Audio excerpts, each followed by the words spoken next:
Bonjour à toutes. Aujourd'hui, on vous retrouve donc avec Ariane sur Skype. Salut. Donc Ariane, elle est psychologue et je trouvais que c'était intéressant qu'on fasse une vidéo ensemble. Je vous ai demandé sur Instagram quelles questions vous voudriez lui poser, nous poser. Donc on a essayé de rassembler un petit peu les questions qui revenaient souvent et on a décidé de faire un peu un point sur les compulsions. Donc d'où viennent les compulsions et comment... Comment faire pour s'en sortir, quoi? Voilà, Pour se- exactement. Donc voilà, on va aborder ces deux sujets-là et si ça vous plaît, on verra si on abordera d'autres sujets plus tard. Mais pour l'instant, on s'est dit que c'était un sujet déjà assez dense, donc on va se concentrer sur ça. Oui, carrément. Déjà, j'ai noté pas mal de choses à Voilà. dire, donc on va préciser, mais ouais. Du coup, avant de commencer, je te laisse te présenter rapidement. Ouais, ok. Ben voilà, je suis Ariane Garcia, je suis psychologue du coup depuis 3 ans, je suis en libéral depuis septembre. Voilà, spécialisée dans les TCA parce que c'est un sujet qui me passionne. Et du coup, j'ai mon cabinet d'un côté, mais j'interviens. Donc là, c'est prise en charge individuelle à partir de 15 ans. Donc j'ai aussi pas mal d'adolescents qui viennent pour cette problématique-là, même des garçons. Donc voilà, un petit peu tout, mais majorité quand même des filles et des femmes qui viennent me voir. Et j'interviens aussi sur des prises en charge en groupe. Donc voilà, parce que ça aussi, c'est bon côté. Le groupe, ça permet d'avoir un certain soutien qui n'est pas le cas en individuel. Enfin, il y a le soutien du thérapeute, mais là, c'est le soutien de personnes qui vivent la même chose que vous, donc c'est quand même un peu différent. Mais du coup, on va moins en profondeur que l'individuel, mais on peut aussi travailler plein de choses. Les deux sont assez complémentaires. Mais voilà, grosso modo, ce que je fais. Et puis après, je vais plus vous exposer, du coup, clairement comment je travaille. Mais voilà, du coup, c'est tout pour la présentation. Ok. Du coup, donc la première question, c'était vraiment d'où viennent les compulsions, Ouais. euh, d'où vient ouais, ce besoin de se remplir. Euh, donc, je te laisse commencer. Ouais, alors du coup, avant de répondre à cette question, je voulais un petit peu juste redéfinir un peu ce que c'est les troubles du comportement alimentaire. Déjà, ce qui est important, c'est la notion de souffrance derrière. Voilà, c'est quand il y a un trouble du comportement alimentaire, c'est qu'il y a un dérèglement au niveau de l'alimentation, mais c'est pas quelque chose d'organique, c'est pas, ça vient pas d'une maladie organique ou d'un traitement qu'on aurait pu vous donner qui est mal dosé, etc. Ça peut venir jouer parfois sur les sensations de faim, etc. Mais là, vraiment, le trouble du comportement, c'est autre chose. Donc ça intervient beaucoup au niveau psychologique. Ça peut avoir beaucoup d'incidences physiologiques, mais c'est vraiment psychologique. Donc voilà, ça c'est important de le rappeler et de se dire que finalement, les trois troubles les plus connus, il y a l'anorexie, la boulimie et ce qu'on appelle maintenant l'hyperphagie, l'ancienne boulimie sans vomissement. En fait, se dire que ces trois troubles, ils sont un peu sur un continuum, une sorte de ligne, où l'anorexie est du pôle le plus restrictif et l'hyperphagie, c'est du pôle la plus, comment dire, la moins, enfin, c'est pas du tout la moins restrictive parce qu'il y a quand même de la restriction, mais plus dans la perte de contrôle. Il va y avoir beaucoup de contrôle du côté de l'anorexique et moins de contrôle dans la personne hyperphagique, mais en sachant que c'est un continuum et que finalement, comment dire ça clairement, et que finalement, en fait, les gens ne sont pas dans des cases. On peut être anorexique et faire des crises d'hyperphagie, donc des compulsions. Voilà, c'est les moments où on a ce sentiment de perte de contrôle, on va aller se remplir dans des quantités très importantes de nourriture. Donc, quand on est anorexique, on peut rencontrer ça. C'est les moments où on perd le contrôle, justement. Les personnes boulimiques rencontrent ça aussi, mais à côté, elles vont chercher un peu à compenser cette prise alimentaire par des vomissements, par des laxatifs, par du sport à outrance. Et la personne hyperphagique qui va seulement faire des compulsions, mais qui peut être un peu, enfin, qui est dans le mode restrictif aussi. Donc c'est vraiment c'est pas des cases, quoi. C'est un continuum où on va et on vient en général sur ce continuum. Donc ça me paraissait vraiment important de le dire. Et du coup, pour revenir, Et juste, ouais, je ouais, voulais préciser que justement, euh, dans ces cas, enfin, justement, c'est pas des cases. Et je sais que en anglais, il y a deux termes, ils disent eating disorder et disordered eating. ouais, Et du coup, enfin, je trouve ça intéressant parce que il y a les eating disorders, donc les troubles et ceux qui rentrent alimentaires, dans les cases, voilà. Et il y a après tout ce qui gravite un peu autour, où ta relation à la nourriture, elle est troublée, justement. ouais, Mais tu vas pas forcément cocher toutes les cases des pathologies un peu officielles. ouais, tout à fait. Mais Mais ça n'empêche pas justement la souffrance complètement. dont on parlait Ouais. au début, c'est que effectivement, peu importe si on remplit un peu toutes les cases d'un trouble ou d'un autre, ou si on n'en remplit que quelques-unes, finalement, si vous ressentez de la souffrance par rapport à vos comportements alimentaires, voilà, c'est important de pouvoir en parler et de pouvoir se faire aider. Et ça, du coup, on y viendra après. Ouais. Du coup, sur l'origine des compulsions. Donc, il y avait un peu, il y avait une question sur le caractère inné ou pas. C'est-à-dire qu'on a l'impression que c'est tellement ancré en nous que voilà, en fait, ça a toujours été là. C'est la seule manière qu'on a d'être avec l'alimentation. Mais en fait, c'est pas quelque chose d'inné. C'est quelque chose qui se crée au fur et à mesure. Enfin, dans la majorité des cas, quand on est un petit bébé, on sait manger, on réclame de la nourriture quand on a faim, on arrête de manger quand on n'a plus faim, on sait écouter ses signaux, il n'y a pas de souci, à part gros traumatisme durant la grossesse ou à l'accouchement, vraiment des cas particuliers, mais ça c'est pareil, du coup c'est pas inné, c'est dû à Complètement, un ouais. événement Mm. qui va faire que ça va voilà, devenir problématique. Mais c'est pas quelque chose d'inné, c'est pas biologique, quoi. Donc c'est quelque chose qu'on peut changer, donc c'est plutôt une bonne nouvelle. Et du coup, il y a plusieurs causes. Il n'y a pas une cause, sinon ça serait beaucoup trop simple de se dire, bah voilà, j'enlève cette cause-là et c'est bon. Mais alors, il y a toutes les causes qui sont liées à l'histoire de vie. Donc ça peut être les antécédents familiaux. Donc c'est pour ça que parfois on se dit peut-être qu'il y a une part de génétique, etc. Mais finalement, est-ce que c'est pas la manière dont notre famille mange, la manière dont notre famille voit l'alimentation, la manière dont elle voit le corps? Est-ce qu'elle a un problème avec le corps gros, avec le corps gras, etc. Bref, c'est un peu toutes ces questions-là. Est-ce que du coup, euh, à cause de ça, il y a un parent, voire la mère, en général, c'est beaucoup la mère qui a des problèmes avec l'alimentation, donc qui a fait de l'anorexie ou qui en fait, ou de la boulimie, de l'hyperphagie. Donc on a plus de chances, en fait tout ça c'est des facteurs de risque, on a Ouais. plus de chances de développer un trouble du comportement alimentaire si quelqu'un dans notre famille en a déjà développé un, mais pas vraiment parce que c'est génétique, mais parce que ben on va apprendre à manger dans notre famille en fait, donc principalement. Donc s'il y a des dérèglements à ce niveau-là, ça peut vraiment jouer, quoi. Ce qu'on rappelle, c'est pas lié à une maladie organique, quoi. Ça c'est vraiment important de se rappeler. Après, donc, c'est dû à l'éducation. Donc, est-ce qu'on a une éducation plutôt rigide, de manière générale, mais y compris sur la nourriture? Parce que voilà, il y a eu des aliments interdits. Donc, encore une fois, l'image du corps, l'alimentation. Pour revenir sur l'histoire de vie, les traumatismes, ça, c'est aussi des facteurs de risque, principalement les traumatismes liés à des violences. Ça peut être des violences sexuelles, autres violences physiques, violences verbales, harcèlement. Ça, c'est vraiment un facteur de risque à prendre en compte. Donc voilà, donc ça c'est pour tout la sphère histoire de vie qui va impacter un petit peu notre relation à la nourriture, mais du coup à nous-mêmes, à notre corps, etc. Alors il y a eu la question de est-ce que c'est à cause des dictats de la mode, voilà, de la société? Ouais, carrément. Enfin, la société influence complètement la manière dont on va manger. Voilà, l'alimentation, c'est quelque chose de vraiment social. On mange en famille, entre amis, mais pour célébrer des choses.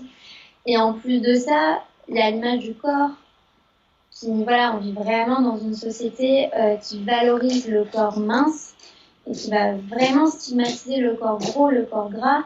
Parce que même pas besoin d'être gros, le corps gras, la cellulite, les vergetures, tout ce qui est dit des imperfections. Mm. On va beaucoup dévaloriser tout ça et ça vient vraiment venir s'ancrer en nous. C'est des choses qu'on va incorporer, ça va créer des croyances chez nous. Et désolée, il y a mon chat qui miaule. Pas souvent ça, mais ouais, du coup, ça va vraiment créer tout ça. Et du coup, la question était aussi, est-ce qu'il y a des types de personnalités? Ouais. Oui, il y a des types de personnalités aussi. Et de fait, quand on a un type de personnalité que je vais un peu décrire, plus on a eu un traumatisme, plus dans notre famille c'est compliqué la nourriture, plus la culture des régimes, bah en fait on va avoir tendance à encore plus l'incorporer cette culture des régimes parce qu'on va être à risque entre guillemets. Ouais. Et grosso modo, on va pas se mentir, les femmes sont à risque de manière générale. Et de plus en plus d'hommes, en fait, on se rend compte. Bah ouais, Mais parce que la pression sur l'alimentation, voilà, elle augmente de jour en jour. ah non, mais clairement, on le voit tout le temps, hein, à la télé, dans les médias, c'est permanent, quoi. Ouais. Instagram, enfin voilà, c'est vraiment permanent. Et du coup, au niveau de la personnalité, donc, ce qu'on rencontre, c'est que souvent, il y a des traits, c'est-à-dire des personnes qui sont très perfectionnistes, qui sont beaucoup dans la performance, qui ont ce désir d'être toujours mieux, voilà, qui veulent être parfaites, quoi, en fait, dans tous les domaines, physiquement, mais aussi intellectuellement, dans le sport, etc. Des gens assez durs avec eux-mêmes, qui n'ont pas beaucoup de compassion pour eux, qui ont une très forte rigidité cognitive. Voilà, ils sont pas tendance à être très flexibles, ils ont leurs habitudes et ils s'y tiennent. Euh, Ils ont souvent un manque de cohérence centrale. Alors la cohérence centrale, c'est en fait la capacité de passer du détail au point de vue global. Et souvent, ce qu'on remarque, c'est que les personnes qui souffrent de troubles de comportement alimentaire avaient tendance, même avant le trouble, à avoir un défaut de cohérence centrale, c'est-à-dire être tout le temps dans les détails. De voir les choses beaucoup dans le détail, alors c'est pas un souci, parfois c'est important de voir les choses dans le détail, mais le problème c'est que quand ça devient systématique pour tout, ben ça peut devenir très compliqué, des sources d'angoisse, parce qu'il y a des fois on a besoin de voir les choses dans leur ensemble. Donc il y a ce trait-là, insatisfaction d'image corporelle, ça clairement c'est ce qu'on retrouve souvent. Voilà, on n'aime pas son corps, on le trouve moche, quoi qu'il arrive. Enfin voilà, on se dit toujours si je perds du poids, ça ira mieux quand je perdrai du poids. Et parfois ça va un peu mieux, mais du coup, ben, dès qu'on reprend du poids, ça va plus. Donc voilà, l'estime de soi est beaucoup liée à l'image corporelle. Et il y a beaucoup d'évitement des expériences privées internes. Émotions, sensations, voilà, ça va être des verrouillages émotionnels. Va y avoir totalement, voilà, les gens vont couper. Alors, tous ces traits-là, en fait, c'est des traits qui souvent existent avant le trouble, Ouais. mais qui vont être accentués après par le trouble. En Ouais. fait. Ça va venir renforcer ces traits de personnalité-là, quoi. Donc, c'est ce qui fait qu'après, c'est difficile de s'en sortir. À un moment donné, enfin, ça devient une manière de fonctionner, une manière d'être, quoi. Donc, mais on peut s'en sortir, ça c'est clair. Mm. Non, mais en fait, ce qui est complexe, c'est qu'il y a beaucoup de choses qui rentrent en compte, il y a beaucoup d'aspects à regarder, et selon les personnes, ça va être plus ou moins, enfin, chaque aspect va être plus ou moins présent et intense, mais du coup, c'est difficile un petit peu de savoir par où commencer, et puis même de voir qu'est-ce qu'il y a derrière, sur quoi on pourrait travailler. Mais du coup, je trouve que ce qui est intéressant à voir, c'est qu'il y a du coup des personnalités types, ou en tout cas euh, des, comment on dit, des caractéristiques, Interne, personnel, qui voilà, peuvent. qui sont là, avec, enfin voilà, liées à ton environnement, à ton éducation, plein de choses. Bien sûr. Ouais, mais ce qui est intéressant, c'est de voir que bah, pratiquement systématiquement, en fait, euh, au-dessus, en fait, enfin moi je vois un peu ça comme deux couches, tu me dis si tu es d'accord, mais euh, où il y a en fait ben, tout ce que tu as dit, ta personnalité, ton histoire de vie personnelle, qui va créer un terrain plus ou moins favorable Ouais, c'est ça, c'est euh, intéressant. voilà, au TCA. Mais au-dessus, en fait, systématiquement, tu as toute la couche justement sociétale, avec le rapport au corps, le rapport à l'apparence surtout. Euh, et du coup, forcément, le rapport à l'alimentation, qui Mm. est directement lié. Et, et tu vois, quand tu parlais des hommes, je trouvais ça intéressant parce qu'on voit qu'aujourd'hui, on met de plus en plus l'accent sur la nourriture, sur la santé et donc Mm. sur la nourriture. Et en fait, on observe qu'il y a de plus en plus d'hommes qui créent des troubles du comportement alimentaire. Et je trouve que c'est vraiment pas anodin de se dire, ben, ces hommes-là, à la base, ils avaient des personnalités, enfin, voilà, différentes, une histoire de vie. Il n'y a pas ça qui a vraiment changé. Et pour autant, ben, voilà, ils ont développé des troubles alimentaires. Donc, ce que je trouve intéressant, c'est de se dire, ben, voilà, on a tous une histoire personnelle où il y a des choses sur lesquelles c'est super intéressant de travailler. Mais je pense que dans tous les cas, c'est important de faire le travail aussi sur euh, déconstruire Mm. cette culture des régimes et de la minceur en parallèle ou en priorité. Parce que si on ne déconstruit pas ça et qu'on ne Ouais, s'intéresse que à sa personnalité et à ses traumas, chose qu'il faut faire aussi, mais si on ne fait que ça, bah, finalement la culture des régimes, elle aura toujours un impact très fort ouais. sur soi et finalement ça peut très bien un peu mieux aller à un moment donné, mais si notre apparence prend toujours autant de place, ben, le risque, le facteur de risque, il est toujours très très présent, quoi. Tout à fait. C'est pas l'un ou l'autre en fait. Les deux Exactement. sont interconnectés, quoi. Ouais. C'est comment dire, l'univers social dans lequel on baigne qui va avoir une influence sur nous, sur nos croyances, et en même temps, c'est nos croyances, la manière dont on est qui va influencer aussi Complètement. social. Enfin, c'est vraiment interconnecté. Donc, Mm. euh, pour moi, ça me paraît impossible de traiter l'un sans l'autre parce que les deux sont totalement liés. Et du fait, c'est pareil parce qu'on dit l'éducation, la famille. Mais la famille, elle baigne aussi dans cet Bien sûr. univers social-là, dans cette sphère sociale-là, avec toutes ces normes, ces types d'axes, voilà, ces injonctions, que ce soit à la santé ou au corps parfait, etc.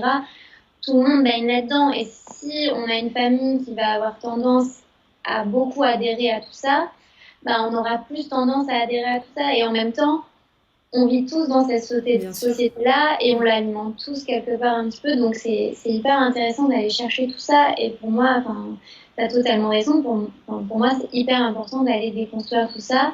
Et ça permet aussi de se rendre compte, c'est pour ça que j'aime beaucoup les groupes, de se rendre compte qu'on n'est pas seul et que c'est pas qu'une histoire de personnalité et d'histoire de vie, mais qu'effectivement, on est tous touchés plus ou moins, du coup, de fait, c'est un peu modulé par tout le reste, mais on est tous touchés par cette culture des régimes, quoi. Ça, c'est Exactement. clairement...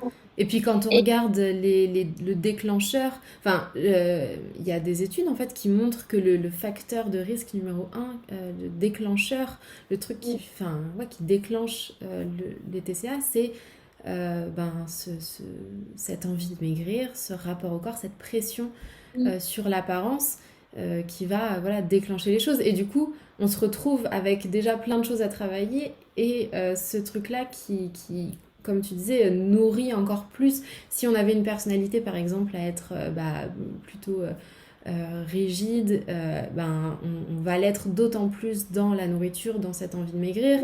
Et du coup, ça va créer des frustrations, beaucoup d'émotions, une mauvaise estime de soi-même qui va nourrir du coup l'estime de soi-même qu'on n'avait peut-être pas c'est une déjà. boucle, hein. Exactement.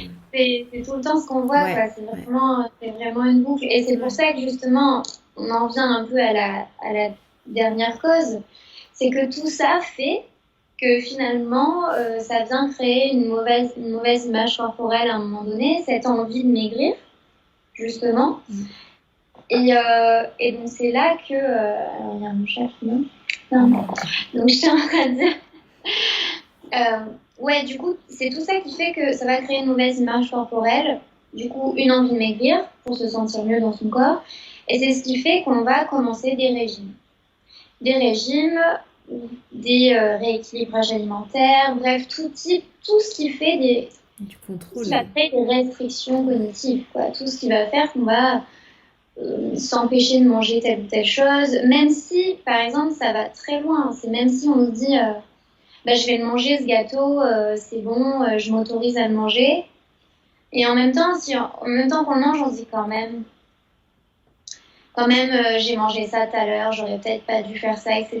Bah ça, en fait, ça vient vraiment créer la restriction du contrôle. Alors on se dit, ah, mais je me suis autorisée à manger mon gâteau. Ouais, parce que Mais, tu l'as mangé, mais en fait, derrière, mais exactement, mais du coup, le cerveau, il n'a pas reçu enfin, le plaisir qu'il avait envie de ressentir. Il ressent parfois de la culpabilité, du coup, et ça vient un peu fausser un peu tout ça. Donc ça vient, et tout ça, ça vient créer des fausses croyances et des interdits vis-à-vis de la nourriture. Et ça, enfin, ça, on le voit tout le temps. Enfin, voilà, alors les féculents, faut pas en manger le soir.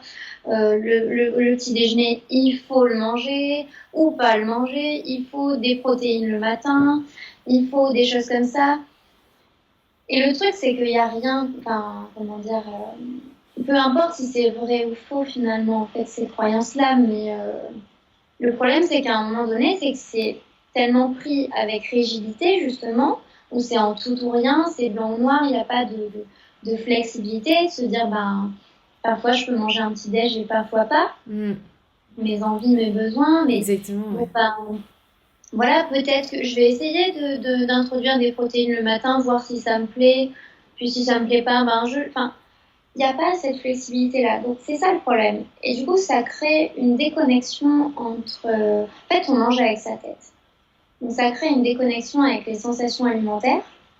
Et c'est ça qui fait qu'à un moment donné, donc cette mauvaise image corporelle, le fait qu'on se restreigne, le fait qu'on sente même plus ces signaux, mais c'est tout ça, en fait, qui va faire qu'on a des compulsions qui arrivent. Ouais, C'est ce que j'appelle l'effet boomerang. C'est-à-dire, ou alors l'élastique, quoi. Plus ouais, on c'est va le ça. tirer, enfin, c'est vraiment ça, quoi. On va se restreindre à fond, et on se rend compte que plus on se restreint, mais plus on va faire des compulsions massives, Mm. quoi.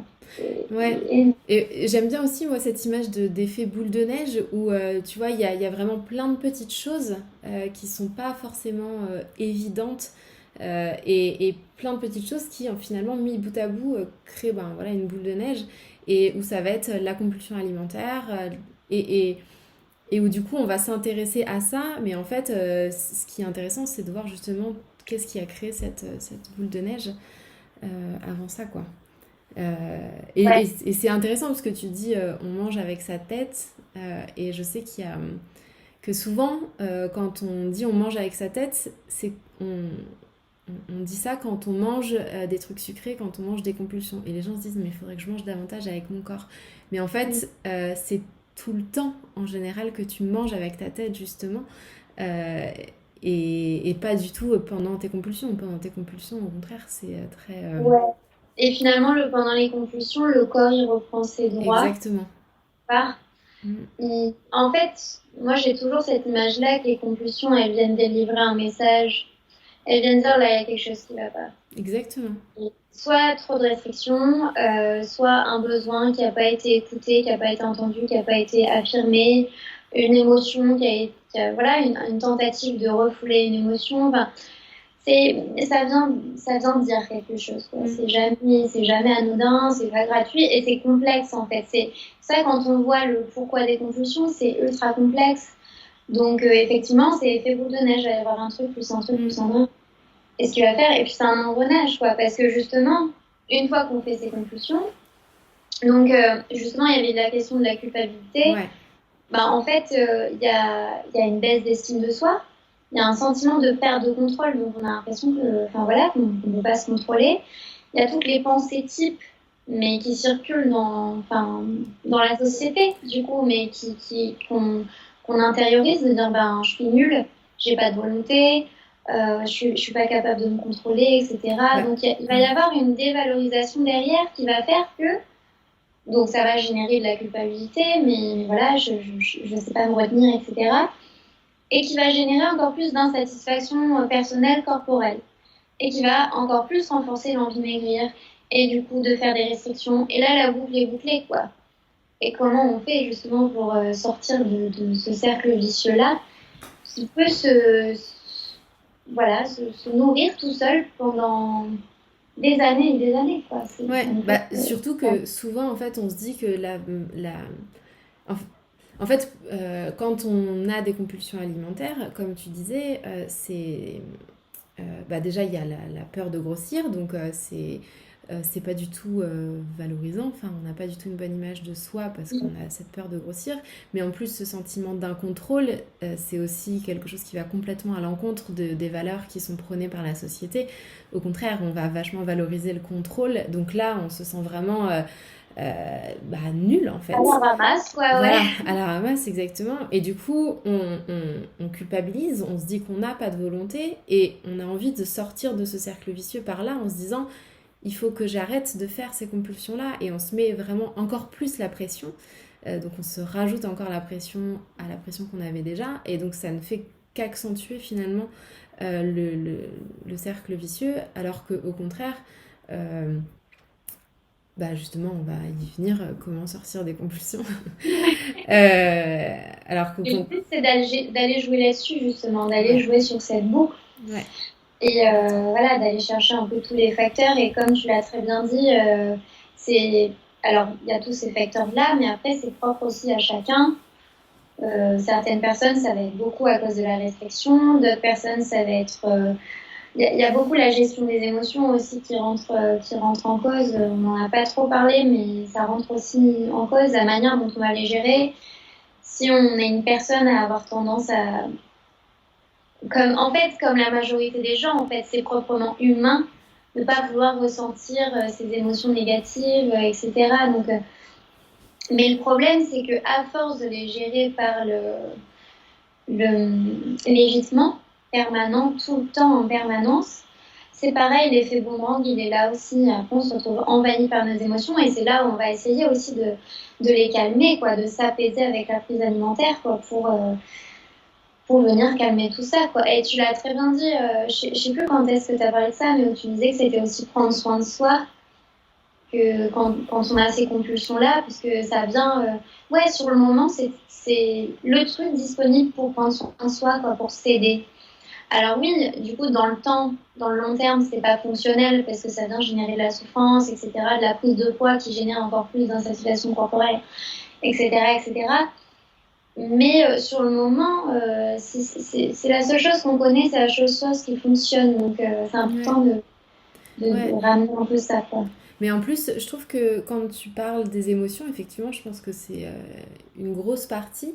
Mais en fait, le problème, c'est que, bah, comme on disait au début, le problème, c'est que cette pression qu'on se met non-stop enfin, cette peur de grossir qui est omniprésente, qui est là quand même quotidiennement. Enfin, moi, à chaque fois que je pose des questions, enfin, notamment sur Instagram, où je demande aux gens combien ou même en coaching, enfin, combien je sais pas, à combien de pourcents t'estimerais, enfin, quelle énergie mentale tu consacres au quotidien à ton alimentation, à ton corps, ça dépasse les 80%. Donc, à chaque fois que tu vas faire quelque chose qui ne va pas aller dans le sens de la perte de poids, ben forcément ça va te stresser, t'angoisser, te décevoir. Donc ça va faire que nourrir les émotions que tu as déjà et que tu as déjà du mal à gérer. Donc tu te Ouais. retrouves avec déjà des émotions que tu as du mal à gérer et encore plus d'émotions. Donc avec un trop plein qui est finalement impossible à gérer pour n'importe quelle personne lambda. Tu donnerais Mm. tes émotions à n'importe qui, ça deviendrait très difficile à gérer. C'est pour ça que ben, enfin, je sais pas, je trouve que quand on parle de gérer ses émotions, on tient parfois pas assez compte de ça, et du coup, on veut apprendre à les gérer, mais en soi, si on n'apprend pas à les gérer en même temps qu'on challenge cette culture des régimes et de la minceur, bah en fait, on aura toujours autant d'émotions, donc ça risque d'être très difficile d'apprendre Ouais. à vivre avec, quoi, parce qu'il y en a beaucoup. Non, mais carrément, de toute manière, on va le voir dans comment s'en sortir, mais tu veux, quand tu vas travailler sur quelque chose, par exemple sur la gestion des émotions, enfin, tu travailles jamais que la gestion des Non. émotions, tu vas travailler justement cette notion de culture des régimes, mais aussi ta relation à ton corps, qu'est-ce qui se passerait si je continuerais à prendre du poids, qu'est-ce qui se passerait si je perds du poids, qu'est-ce que son estime de soi-même reliée justement à ce poids-là. Enfin, à chaque fois, tu viens travailler des choses, tout est interconnecté en Ouais, fait. On est ouais, des êtres humains, on est un système, si je peux dire, ouais. ultra complexe, C'est quoi, clair. que ce soit autant. Et en plus, là, on parle que de la psycho. Ouais, Mais biologiquement, on est aussi ultra complexe et l'un vient influencer l'autre, quoi. Le côté psychologique vient influencer le biologique. Et comme le social influence, voilà, mm, c'est interconnecté. Donc, quand on va travailler quelque chose, on ne travaille jamais que ça. Et c'est ouais, ça qui est intéressant. mm, Donc, c'est pour ça que voilà, on va y venir, mais dans comment sortir des conclusions, quelle est ma méthode, j'ai un peu essayé de ranger les choses parce que c'est plus facile à expliquer. Mais dans une thérapie, c'est pas rangé comme ça. Enfin, on tire une ficelle de pelote de laine, on n'en tire pas qu'une, on en tire une autre, mais qui est reliée à une autre, et c'est ça en fait mais le travail. c'est bah, exactement, mais c'est ça que je trouve enfin tu l'as très bien dit et c'est ça que j'essaye d'expliquer à chaque fois quand je parle de l'alimentation intuitive et des principes. Au final, il y a les différents principes qui sont Mm. plutôt en fait des pistes de réflexion, des thèmes à aborder, des choses sur lesquelles on peut réfléchir et enfin, sur lesquelles on peut observer des choses. Mais finalement, tout est interconnecté ouais. Donc super intéressant. Du coup, je suppose qu'on commence. Ouais, du coup, on peut commencer à parler d'un peu. Donc, la question, c'était comment sortir des conclusions et quelles sont les méthodes et quels thèmes j'aborde aussi. Donc ça, c'est un peu relié, donc je vais un peu répondre en même temps. Ouais. Mais ce que je voulais vraiment dire avant, c'est que il n'y a pas vraiment de méthode, c'est-à-dire de choses à appliquer, style. Parce que souvent, les gens, enfin, tu as fait l'expérience toi aussi, Eliane, mais quand ils viennent en consultation, ils s'attendent à ce qu'ils rencontrent en fait partout, tout le temps. Voilà, en fait, on nous apprend ça. On nous apprend à écrire une rédaction avec une méthode, à faire suivre une recette avec une méthode, suivre un régime avec une méthode, avec du grammage, avec tout ça. Donc en fait, on est habitué à ça. Mais le fait est qu'une thérapie, c'est pas une méthode, c'est pas des petites choses, voilà, à remplir des petites cases et dire c'est bon, j'ai passé telle étape, c'est beaucoup plus complexe que ça. Donc c'est pas une recette miracle, il n'y a pas de baguette magique, c'est pas, voilà, c'est que souvent il y a aussi une part de désillusion à un moment donné où on se dit, bah, en fait, je venais pour avoir, voilà, des solutions concrètes à mon problème. Et, euh, et en fait, ça génère de la frustration parce qu'on se dit, bon, en fait, voilà, là, j'en trouve pas, on me donne pas un truc tout fait de me dire, voilà, c'est bon, tu te débrouilles avec ça et tu vas être soigné, tout va bien se passer. Donc déjà, de bien accentuer là-dessus parce que, voilà, pour anticiper un peu cette désillusion-là. Alors attention, je dis pas qu'on ne peut pas soigner. C'est absolument pas le cas. On peut carrément guérir des troubles du comportement alimentaire. On en guérit d'ailleurs très bien. Et c'est important de le dire aussi que ça touche beaucoup de monde. Ça touche énormément de personnes. Finalement, alors j'ai pas les chiffres là en tête, mais les stats qu'on a, c'est seulement pour les personnes qui consultent. Ouais. Finalement, sur l'entièreté des personnes qui ont des troubles du comportement alimentaire, soit bien dans les cases ou un peu en dehors des cases, mais il y en a un nombre vraiment énorme, quoi. Donc c'est important de se dire, voilà, vous n'êtes pas seul, il y a d'autres gens dans votre situation et on en guérit, quoi. Ça, c'est vraiment important de le dire. Donc, sinon, donc effectivement, ma thérapie, c'est centré sur un processus. Donc, ça va être un apprentissage. Apprendre finalement alors, à manger, mais pas seulement, à peut-être être différemment, à se découvrir soi et découvrir comment on fonctionne et quels fonctionnements vont générer une souffrance, lesquels fonctionnent et génèrent du bien-être, et ceux qui génèrent une souffrance, comment faire pour un petit peu aller les modifier, aller travailler sur eux, etc. Et ça demande un engagement, ça demande du courage parfois, parce que ça demande de sortir de sa zone de confort et ça vient générer parfois des sentiments difficiles, des émotions difficiles.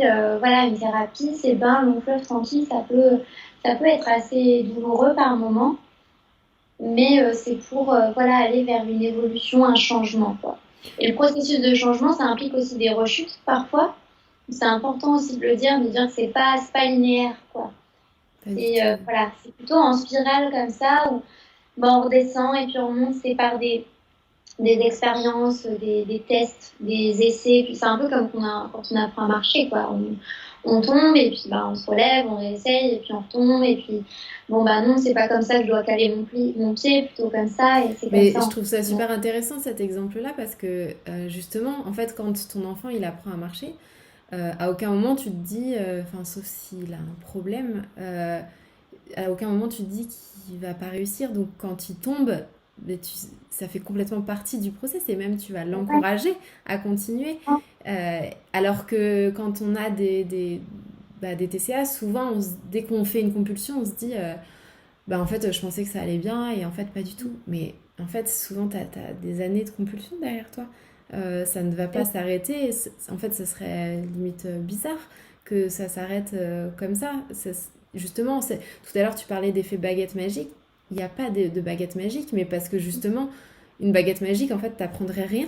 Et ce qui est vraiment. intéressant, ce sont les apprentissages, ce sont les expériences. Donc, j'aime bien cet exemple.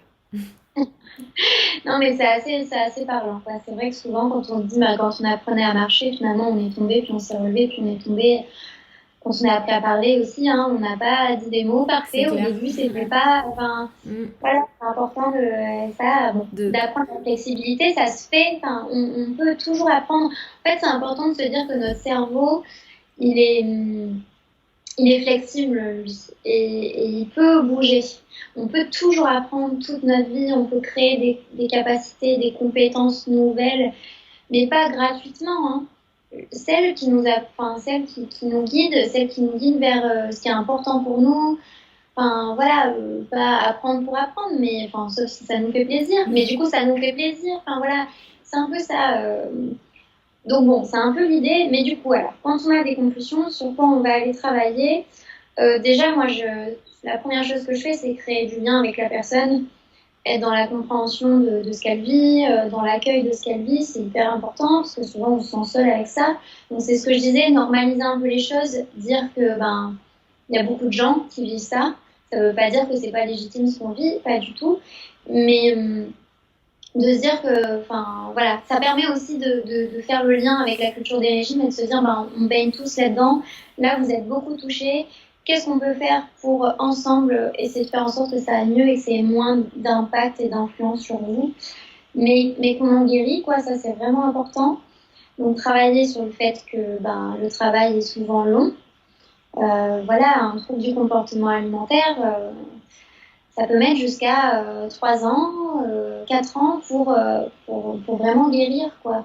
Donc c'est important quand on commence une prise en charge de ne pas se dire bah, en 3 mois, en 6 mois, ça sera bon. Mais en fait, ce qui est intéressant, c'est que c'est un process. Et du coup, c'est pas il se passe rien au bout de 4 ans et tout se Ça guérit. dépend. En fait, c'est qu'on apprend chaque jour et bah, selon l'histoire et la personne, et voilà, euh, les durées vont être super différentes. Ouais, Mais enfin, je trouve que c'est important de dire que même si effectivement ça prend des années, ben, ça veut pas dire qu'il va falloir attendre 3 ans pour aller mieux, tu vois. carrément. C'est. Carrément, ça se fait vraiment, c'est d'où le terme processus, Mm.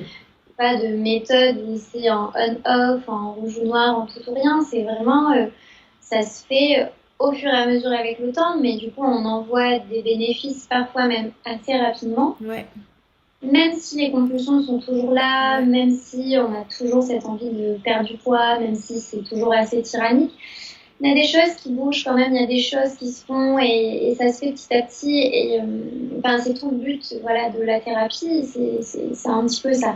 Mais c'est important quand même de travailler ça au début parce que voilà, moi j'ai beaucoup de gens qui viennent notamment en groupe et qui ont cet espoir de se dire bah, le programme ça dure 3 mois.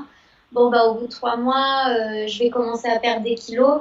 Bon, ça, il y a beaucoup ça, commencer à perdre des kilos. Les compulsions, ça sera bon, etc.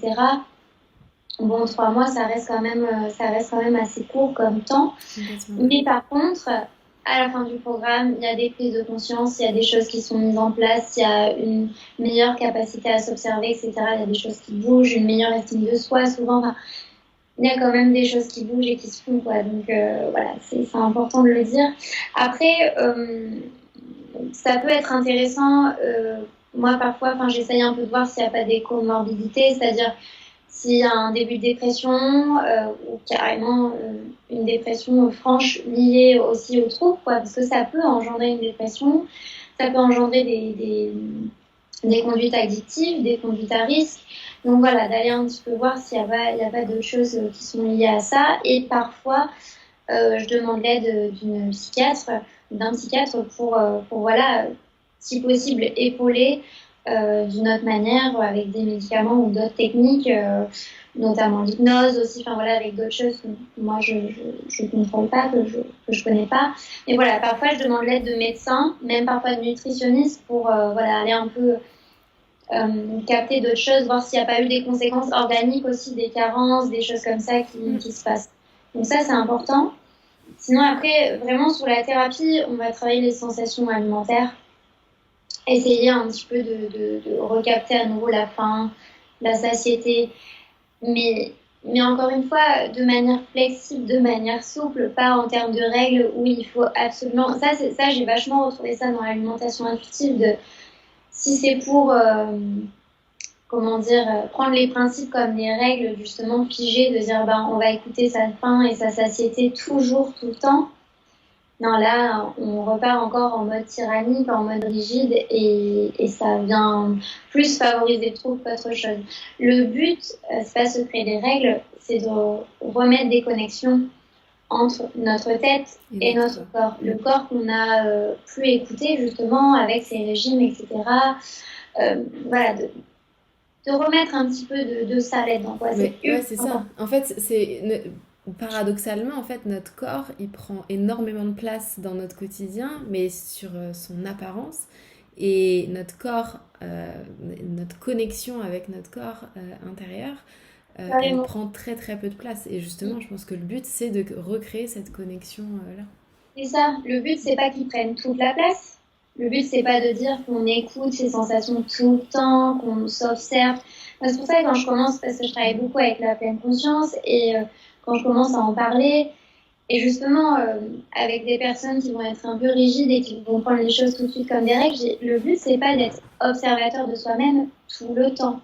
Le but, c'est de s'entraîner à l'être un peu plus, de temps en temps, d'aller essayer, etc.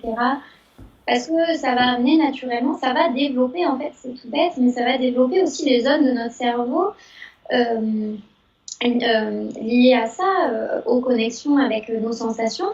Et ça va nous permettre, de manière générale, à les sentir plus facilement, quoi. Donc, notre tête fonctionne toujours, mais ça permet de remettre un peu le lien. Et dans les troubles du comportement alimentaire, on observe beaucoup une rupture du lien, quoi. Et parfois, c'est aussi cette recherche-là. On recherche cette rupture de lien pour plus sentir les sensations, plus sentir les émotions, ou bien se couper de son corps, quoi. Ouais. C'est important d'y aller petit à petit à son rythme. Effectivement, il y a la gestion des émotions. Réapprendre, pareil, à les reconnaître, ça passe beaucoup par les sensations aussi, parce qu'on l'oublie, on ne fait pas attention, mais nos émotions, elles arrivent par notre corps, quoi. Il y a, voilà, quand on est triste, on peut avoir les lèvres qui tremblent, on peut avoir la gorge serrée, on peut se recroqueviller sur nous-mêmes, etc. Quand on est en colère, on a les muscles qui se tendent, on a le cœur qui s'accélère. Enfin, et ça fluctue un peu en fonction des gens, mais globalement, on ressent tous nos émotions physiquement. Et après, de pouvoir les nommer. Quelles sont mes émotions, d'abord les plus primaires, puis après d'aller un peu plus en profondeur, un peu plus en détail, et après de les relier à des besoins. Parce que nos émotions, elles n'arrivent pas gratuitement, quoi. C'est vraiment lié à un besoin, à quelque chose. Donc, et ça, pareil, on n'apprend plus à les écouter, à aller savoir ce qui se passe en nous, et donc c'est important dans la thérapie de reconnecter un peu à tout ça. Donc, on va aussi apprendre, donc ça on en a beaucoup parlé, à être plus flexible. Ça, c'est vraiment être plus flexible sur tout, mais sur l'alimentation, sur la gestion des émotions, dans nos relations avec les autres, dans notre relation à nous-mêmes, on va rajouter de la flexibilité, quoi, avoir plus d'ampleur, avoir plus comment dire, de comportements disponibles, d'émotions disponibles, de réactions disponibles. Voilà, c'est un petit peu ça le but. Donc, du coup, on va travailler sur nos schémas de pensée, sur nos croyances, etc. Donc, moi, je travaille beaucoup avec l'ACT, qui est issu des thérapies cognitivo-comportementales. Donc, enfin, voilà, grosso modo, j'en ai déjà un peu parlé là jusqu'à maintenant, mais c'est de, voilà, être capable de faire de la place à toutes nos expériences internes, qu'elles soient positives ou négatives, pour pouvoir faire, donc être dans l'action, faire ce qui est important pour nous, euh, pour être la personne qu'on a envie d'être, pour réaliser les choses qu'on a envie de faire. Donc c'est complètement lié à nos valeurs. Donc voilà, c'est d'aller un peu plus vers ça, et ça, dans les troubles du comportement alimentaire, ça marche très bien, ça a été prouvé que l'acte, c'est vraiment, enfin, ça marche très bien, les thérapies cognitivo-comportementales en général, l'acte aussi. Sinon, ce qui marche très bien aussi, justement pour les personnes qui ont très peu de flexibilité cognitive et de cohérence centrale, ce qu'on a dit tout à l'heure, le fait de zoomer, dézoomer, c'est la remédiation cognitive. Donc en fait, c'est des exercices qui vont permettre, pareil, de modifier un peu les réseaux neuronaux dans le cerveau pour développer notre flexibilité et notre cohérence centrale. Donc ça marche vraiment super bien et ça peut permettre, à côté d'un suivi individuel avec un psy par exemple, ou de le faire avec un psy, mais en plus du suivi individuel, ça permet d'ouvrir les choses, d'avoir accès à plus de choses plus rapidement. Enfin, c'est vraiment top comme outil, enfin, c'est vraiment, vraiment efficace. Donc il y a tout ça, aller vers l'acceptation, du coup, on en a parlé, vers plus de compassion pour soi, plus d'ouverture, enfin voilà, on va travailler. Mais en fait, là, je suis en train de me dire, enfin, c'est la méthode. Alors oui, dans les TCA, je travaille beaucoup ce qui tourne autour de l'alimentation, mais finalement, c'est un peu le modèle que j'utilise pour tous mes patients, peu importe la problématique. Finalement, voilà, c'est un peu ce qu'on cherche à développer, mais c'est vrai que dans les TCA, tout ça, c'est assez spécifique, quoi. Mais finalement, bon, c'est aller développer des choses qui nous permettent de se sentir mieux dans nos vies et de plus avoir recours justement à l'alimentation comme refuge, comme réparation, etc. Et justement changer et que notre corps prenne plus toute la place, quoi, de dire, ben, mon corps, c'est 10% de moi-même, quoi. Et donc oui, j'ai envie de me sentir bien dedans, j'ai envie, voilà, mais est-ce que j'ai envie que ça prenne toute la place dans ma vie? De la question, quoi. Donc c'est pour ça un travail aussi autour de la nourriture, la capacité de jeter par exemple de la nourriture, juste se dire désacraliser un peu la nourriture, voilà. Parfois on est dans une culture où voilà, jeter c'est hyper mal vu, pas finir au resto, là, réapprendre aussi à dire en fait non, j'ai le droit de m'écouter moi, j'ai le droit de dire si j'ai pas envie de finir mon assiette, je finis pas mon assiette, quoi, c'est pas une obligation. Si on n'en a pas envie, voilà, faire confiance à son corps, ramener la notion de plaisir dans l'alimentation, enfin voilà, toutes ces choses-là. Il y a trop de sujets. Trop de sujets. Il y a l'affirmation aussi, le fait d'apprendre à s'affirmer face aux autres, mais ça demande de savoir reconnaître ses besoins avant. C'est ça, typiquement quand tu parles de jeter et tout ça, je trouve que, encore une fois, souvent on est dans un esprit très black and white et se dire comment ça il faut jeter. En fait, c'est important de prendre en compte là où vous en êtes aujourd'hui. J'en parlais hier sur Instagram. Ouais. Parce que selon où vous en êtes et selon ce que vous êtes capable de faire aujourd'hui, vos besoins vont pas être les mêmes que les personnes à côté et vont même pas être les mêmes que dans 2 ans. Parce que aujourd'hui, vous avez besoin de respecter vos besoins à vous aujourd'hui. Donc là-dedans, ouais, il y a plein de notions, l'acceptation, la compassion, voilà, la découverte de ses besoins, tout ça rentre en compte et c'est super intéressant. Non, mais comme tu dis, en plus, c'est ici et maintenant, quoi, c'est aujourd'hui. Ça veut pas dire que ça sera comme ça pour toujours, ça veut pas dire, mais aujourd'hui, c'est comme ça. Aujourd'hui, mon besoin, c'est de pouvoir jeter. Aujourd'hui, mon besoin, c'est de finir mon assiette. Aujourd'hui, mon besoin, c'est ci, ça, mais Ouais. d'apprendre à les réécouter, quoi. Et s'affirmer, justement, c'est aussi Exactement. pouvoir les dire aux autres et pouvoir Ouais. dire, bah, si j'ai envie de jeter mon assiette, je jette mon assiette. Si j'ai envie de manger un burger, je mange un burger. Si j'ai envie de manger une salade, je mange une salade. Et en fait, on se rend compte que l'affirmation, on la travaille sur tout, en fait, sur, Ouais, voilà. Je sais que là, dans mes groupes, ça tournait beaucoup autour des fêtes de Noël. Bon, bah, comment je m'affirme au niveau de l'organisation, etc., etc. Bon, bah, ça touche toutes les sphères, mais ça, c'est pareil, ça se travaille, c'est un processus. mm, C'est pas on-off, mais d'aller voir comment on communique avec les gens. Est-ce qu'on est plus dans le genre être dans la passivité, à jamais dire non, à jamais dire ses besoins, etc., ou être au contraire dans l'agressivité, d'être tout le temps comme ça avec les psychos partout et de pas savoir dire ses besoins simplement tels qu'ils sont. Voilà, d'aller un petit peu chercher tout ça.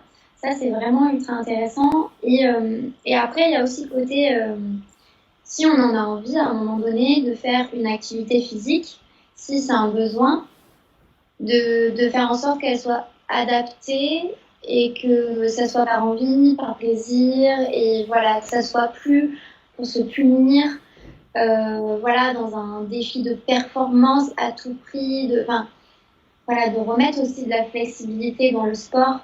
Si il y a plaisir à faire du sport, et il y a sport et activité physique. Ça peut être juste aller marcher, ça peut être juste me garer un peu plus loin, comme ça je marche un petit peu plus, je me sens mieux. Si j'en ressens le besoin, si j'en ai envie, quoi. Mais voilà, ouais, ça passe aussi par là et ça permet de se reconnecter aussi à son à corps, son corps complètement. l'activité physique, En fait, l'intention et est complètement différente.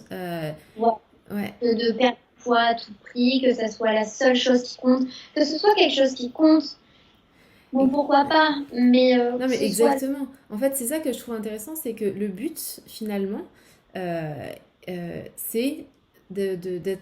Tu vois, quand on voit passer des conseils et qu'on nous dit, bah voilà, garez-vous plus loin pour aller à pied à votre travail, montez les escaliers plutôt que l'ascenseur. En fait, tous ces conseils-là, quand on a une vision des choses rigides, parce que c'est notre personnalité, parce qu'on a envie de maigrir et du coup on se met la pression, et ben on va appliquer ça et ça va être vraiment noir ou blanc. C'est vraiment si je le fais c'est bien, si je l'ai pas fait c'est mal. Euh, alors que le but, c'est d'être capable d'entendre ces conseils-là, que ce soit sur le sport, sur la nutrition ou sur n'importe quoi, L'alimentation, ouais. de manière flexible, adaptée à notre situation et dans une intention de prendre soin de soi en fonction de nos valeurs et qui on est aujourd'hui. Et finalement, on se rend compte que bah, toutes ces informations, elles sont neutres en fait. Elles sont Mm. neutres et justement, le travail, c'est apprendre voilà, à être flexible et apprendre à se connaître pour les prendre ou pas, sans C'est ça, culpabilité, sans exactement. culpabiliser. Avoir le droit de dire, c'est aussi ça, s'affirmer, de dire, bah, moi, le sport, c'est pas mon truc, moi, l'activité physique, c'est pas mon truc, et de dire, bah, ou aujourd'hui, c'est pas mon truc, Exactement, aujourd'hui, j'en sens pas le besoin, aujourd'hui, parce qu'il y a une hiérarchisation aussi bien des sûr, besoins. Pour l'instant, c'est peut-être pas la priorité, quoi. exactement. Enfin, il y a peut-être d'autres besoins à aller satisfaire avant.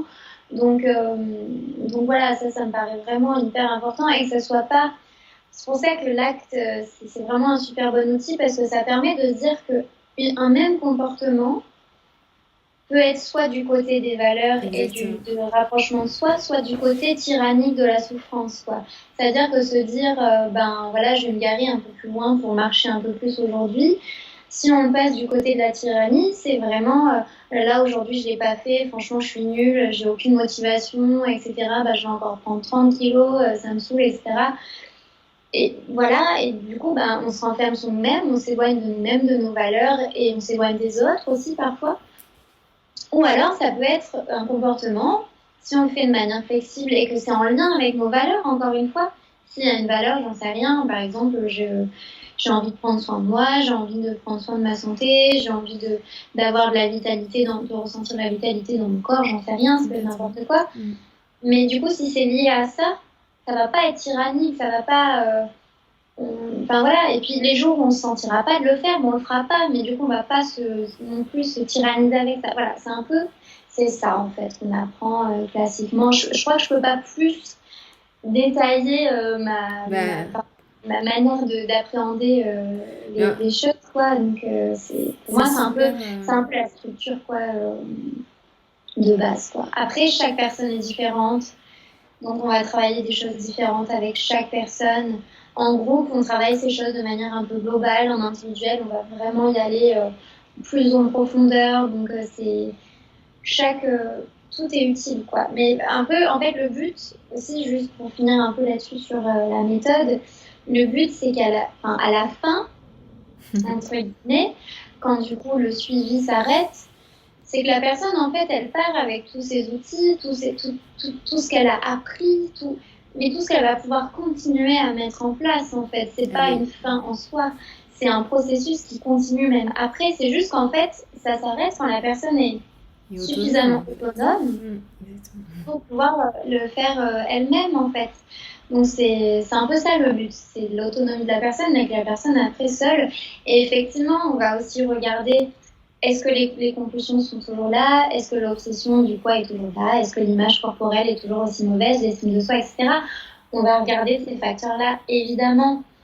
Mais une fois que la personne, honnêtement, elle est autonome et qu'elle a mis tout ça en place et que, enfin, finalement, en général, ces facteurs-là, de manière assez naturelle, il y a moins de compulsions, il y a une meilleure estime de soi. Et voilà, et encore une fois, tout est interconnecté. Et s'il y a rechute même après, c'est pareil. Il y a un message derrière. Qu'est-ce que ça veut dire? Peut-être qu'on n'est plus en adéquation avec ce qui passe dans notre vie. Peut-être qu'il y a des besoins qu'on n'écoute pas. Voilà. C'est de se dire ça, au moins, c'est toujours un signal d'alarme qui nous ramène un peu à ça. Mais voilà, je vais m'arrêter là pour cette question-là. Je me rends compte, ça fait déjà longtemps que j'en parle. Bah non, mais en fait, il y a tellement de sujets à aborder. Et comme tu disais, tout est tellement interconnecté et important que voilà, on a envie un petit peu d'aborder toutes les choses en même temps. Ce n'est pas possible et pas forcément très efficace. Mais du coup, je trouve ça très intéressant parce que je suis pas revenue au début sur comment j'ai connu Ariane et comment on a discuté. Mais moi, à la base, l'acte, je connaissais pas. Et vraiment, quand j'ai lu, moi, juste un livre,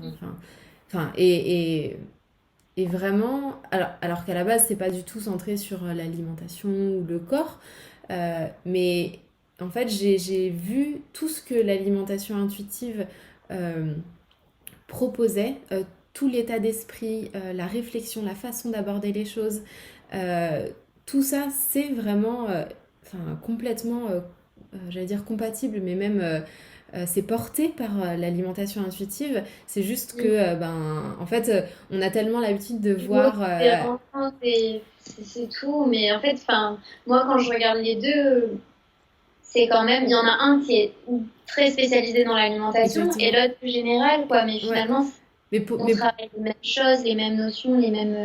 Et puis c'est assez marrant de se dire que différents chercheurs ont développé des thérapies en disant, donc quelque part, c'est pas pour rien. Exactement. Exactement. Exactement. C'est au contraire, ça donne encore plus de sens. Et justement, c'est pour ça que moi, ce que je constate vraiment, c'est que les personnes qui font leur chemin avec l'alimentation intuitive, finalement, se retrouvent à travailler plein d'autres choses dans leur vie. Parce qu'en fait, changer son état d'esprit et sa façon de voir les choses, ça a un impact après sur tous les autres aspects de notre vie. Donc, c'est un peu une porte d'entrée à plein de choses. Et c'est ça qui est ultra intéressant. Carrément. Mais c'est pas un voyage facile. Non. Vraiment, mais ça vaut le coup. Ouais, exactement. Mais justement, je pense que ça remet l'accent justement sur notre état d'humain. Mais ouais. Qui est, voilà, mais on pourrait partir longtemps dans tout ça. Mais justement, mais c'est important de le préciser que c'est pas un chemin qui est confortable, qui est forcément agréable. Mais qui vaut le coup, qui va nous apporter beaucoup et du coup qui nous donne des clés pour ensuite, comme tu disais, être davantage autonome dans la gestion de notre quotidien, que ce soit sur la nourriture ou sur nos émotions. Nos relations avec les autres. Et le but, c'est pas de se dire que la thérapie, ça nous amène à une vie parfaite, à une vie sans souffrance, à une vie sans douleur. Ouais. Ça, dans l'acte, on le travaille à fond. C'est de se dire non. la vie et parfois faire, et souvent même en fait, faire ce qui est important pour nous, ben en fait, ça demande des efforts et ça peut Bien sûr. générer de la douleur, de la souffrance, ça peut amener à ça. Donc, mais alors comment on fait? Est-ce qu'on le fait pas du coup? C'est ça en fait Ouais, la question. Donc, complètement. voilà, le but, c'est pas de se dire, bah, après ma thérapie, c'est un peu ça en fait. Les gens parfois sont déçus, démotivés et arrêtent ou voilà, parce que finalement, l'objectif, ils arrivent avec une demande. Des Enfin, clairement, attentes. parce que moi je l'ai fait, j'ai suivi cette thérapie ACT et il y a pas longtemps, j'ai relu la dernière chose que j'avais écrit à la fin de la thérapie et j'avais écrit un truc du genre, je me souviens plus exactement, mais j'ai écrit quelque chose genre, j'étais venue chercher des clés, des méthodes à appliquer et je les ai pas du tout trouvées, c'est vrai, mais j'ai trouvé quelque chose d'encore plus important, je me suis trouvée moi. Je me souviens que Exactement. j'ai écrit ça et en fait, c'est tout le sens en fait du truc. C'est de se dire, on vient, on veut des méthodes, on veut un cadre, on veut des solutions. Et quand on nous en donne pas, on est frustré. Je l'ai vécu moi-même, hein, de regarder ma thérapeute et de lui dire, mais enfin, Concrètement, qu'est-ce je que je fais fais quoi? en fait? Vous êtes en train de me dire que ben, je serai malheureuse toute ma vie. Donc en fait, l'intérêt. Mais non, mais c'est pour ça, c'est important de persévérer dans ces moments-là et de se dire que non, ça vaut vraiment le coup. C'est pas facile, mais c'est important. C'est important de faire ça pour Mm. soi. C'est Donc, super, super intéressant et du coup, je pense que ça résume assez bien le fait que, ben, quand on, enfin, souvent moi on me pose des questions en me disant, bah j'ai ça, qu'est-ce que je fais? oui, oui, c'est beau, c'est Euh, ça. voilà, il y a plein de choses à voir. Euh, il y a beaucoup d'aspects à regarder et du coup, je pense que Euh, on peut peut-être conclure sur justement, il y avait un peu la question de comment s'en sortir toute seule. Enfin, Ouais. est-ce qu'on peut s'en Sans sortir toute suivi. seule? C'était sans suivi, je crois, ou Oui, sans sans consulter, sans. consulter, ouais. Ouais. Alors, euh, alors ça va dépendre aussi d'un petit peu, comment dire, deux choses. L'importance du trouble. Est-ce que vraiment c'est massif? Est-ce que ça prend une place énorme dans sa vie? Ou est-ce que, bon, ça prend une petite place, mais c'est pas non plus. Ça va être lié à la souffrance, en fait. Clairement, euh, si vraiment ça vous dépasse, que ça crée, ça génère une souffrance énorme chez vous, bon, s'en sentir seul, ça reste quand même très compliqué, quoi. Et pareil, depuis combien de temps le trouble est installé? Est-ce que ça fait 6 mois ou est-ce que ça fait 30 ans? On va pas travailler de la même manière. Mais moi, en fait, ce que je dirais quand même, c'est de vous encourager déjà à en parler. Juste à en parler, de ne pas être seul, de ne pas rester seul avec ça. Ça me paraît hyper important. Parlez-en à quelqu'un en qui vous avez confiance, que ce soit de la famille, des amis, vos parents, votre chérie. Voilà, d'en parler à quelqu'un. C'est hyper difficile. En fait, c'est le premier pas. Parce qu'il y a quand même une grande part de déni au début dans les troubles du comportement alimentaire. Et effectivement, au début, on se dit, ben non, c'est bon, quand je veux, j'arrête, je vais m'en sortir toute seule, etc. Et en fait, le moment où on ne fait pas d'en parler, c'est le moment où on reconnaît quand même qu'il y a un problème et que quelque part, toute seule ou tout seul, c'est un peu dur de s'en sortir. Donc déjà, d'aller chercher du soutien là-dessus, des gens en qui vous pensez qui peuvent vous comprendre quand même, enfin voilà, quelqu'un voilà, qui a un vrai soutien, quoi. Ouais, Et après, moi, je conseillerais toujours quand même de soit votre médecin généraliste, si vous avez confiance en lui, l'infirmière de l'école, si voilà, elle est accessible, aller voir dans des associations, aller dans peut-être des groupes de personnes qui vivent la même chose que vous. Déjà, pour démarrer, ça peut être pas mal. Aller prendre des infos dans des associations, juste voilà, mettre un pied dedans, voire consulter un psychiatre, un psychologue, voilà, ou suivre la thérapie d'alimentation intuitive avec Eliane, mais d'avoir un soutien, une aide là-dedans, ça me paraît quand même hyper primordial. Après, j'ai pas les stats, hein, donc je sais pas combien de pourcents de personnes s'en sortent seules, mais encore une fois, tout dépend. C'est toujours pareil, où est-ce qu'on est sur le continuum, quoi? Est-ce qu'on est bon, bah finalement, mon corps, il me satisfait pas toute l'année. Il y a des fois où je fais attention dans l'année. Puis j'arrive à m'en sortir comme ça, voilà, c'est pas massif, ça prend pas une place énorme. Il y a des fois, bon, quand je me regarde dans la glace, je me dégoûte un peu, mais bon, ça dure pas toute la journée, c'est pas quelque chose de présent tout le temps. Bon voilà, mais si vraiment ça vient générer de la souffrance chez vous, à demander de l'aide, quoi. C'est En tout hyper cas, ouais. important, c'est pas être nul, c'est pas être fou, c'est pas, parce qu'encore une fois, il y a plein de personnes qui rencontrent ce problème-là. Et vous allez voir que si vous commencez à en parler, en fait, vous allez vous rendre C'est compte qu'il clair. y a beaucoup de vos copines, de vos amis, de femmes dans votre famille qui, en fait, vivent peut-être la même chose que vous, l'ont déjà vécu. Et voilà. Donc là-dessus, voilà, moi j'inciterai toujours les gens à aller consulter quelqu'un de confiance et d'aller voir. Alors ça, voilà, c'est important, je voulais finir là-dessus. Mais demandez quand même si la personne s'y connaît dans les troubles du comportement alimentaire. Si, parce que, genre, il y a une patiente hier qui m'a dit quelque chose. En fait, son copain voyait un psychologue et ce psychologue lui a dit, ou un psychiatre, je sais plus, mais peu importe finalement. Cette personne lui a dit, en parlant d'elle, parce qu'à la fois, elle, elle souffre d'anorexie et en même temps, elle prenait de la cocaïne à un moment donné, mais liée à son anorexie. Bon. Et bref, et cette personne-là, ce professionnel de santé, soi-disant professionnel enfin, en santé mentale, il est peut-être spécialisé dans d'autres choses, mais visiblement, il s'y connaissait pas trop là-dedans. Il lui a dit à son copain, bah, en fait, euh, la cocaïne, c'est super dur de décrocher. Par contre, un trouble du comportement alimentaire, c'est vraiment super facile de guérir. En quelques mois, c'est réglé. Et ça a été super dur pour elle d'entendre ça, parce que du coup, voilà, ça a généré encore des croyances. Voilà, d'aller voir des gens qui s'y connaissent, qui connaissent quand même ces troubles, qui savent ce que ça implique. Pas forcément quelqu'un d'ultra spécialisé, hein, mais quand même quelqu'un qui connaît ce trouble. Est-ce que vous prenez quand même en charge ce trouble? Est-ce que vous le connaissez, etc. N'hésitez pas, vous, à aller vous renseigner sur les types de thérapie, Ouais. etc. C'est hyper important parce que les professionnels, alors qu'ils sont censés le faire, n'ont pas toujours le pas d'aller expliquer justement comment ils travaillent, voilà, comment ils vont vous soutenir là-dedans. Est-ce que vous voulez une psychanalyse, voilà, parler de vos soucis pendant plusieurs années, voilà, aller chercher dans votre enfance, etc., aller sur ces choses-là. Est-ce que c'est ça qui vous correspond ou alors vous voulez changer votre manière de penser par rapport à l'alimentation, à vous, à votre corps, etc., aller dans de l'actif, quoi.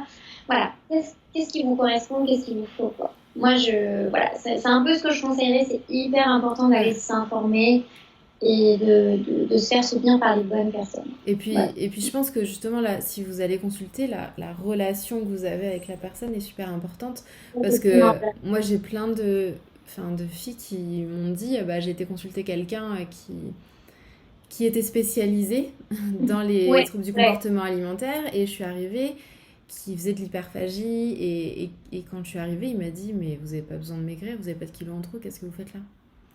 Se dire mais quel est le rapport? Ouais, d'accord. Enfin, Les personnes spécialisées, effectivement, en fait, écoutez votre instinct un petit peu. exactement, ouais. Essayez Ouais, c'est d'écouter votre instinct, de vous dire ouais, est-ce que cette personne, vous avez l'impression que vous allez pouvoir travailler avec? Est-ce que ouais, vous avez confiance en cette personne? Voilà, ça me paraît ouais, important et d'aller chercher un peu voilà, les types de thérapie, etc. Mais ouais, enfin, si la personne, vous la sentez pas, ça sert à rien. Il vaut mieux passer son chemin, spécialisé ou pas. Il vaut mieux aller voir quelqu'un d'autre parce ouais, que c'est ultra important la relation ouais, ouais. thérapeutique. En fait, c'est un peu l'essence d'une thérapie parce qu'elle est technique, les outils. Mais si la personne qui vous délivre tout ça, vous n'avez pas confiance en lui, Ouais. l'impression qu'il vous comprend pas, qu'il vous juge parfois, ça peut arriver. Il faut vraiment faire attention à ça et pas hésiter à le dire aussi. Voilà, Mm. là, je me sens jugée ou juste partez. Si vous avez envie de partir, vous partez quoi. Donc ça, c'est important. Et puis on n'est pas, il y a autant de thérapeutes qu'il y a de personnes. Mm. C'est-à-dire que nous, notre outil de travail, c'est nous-mêmes. Donc ça peut ne pas coller. Et il n'y a aucun souci à ça aussi, ça peut ne pas coller et juste de dire bah non, je continue pas avec vous ou juste pas reprendre rendez-vous. Il n'y a aucun souci. Enfin, ça peut, même avec quelqu'un de spécialisé, etc.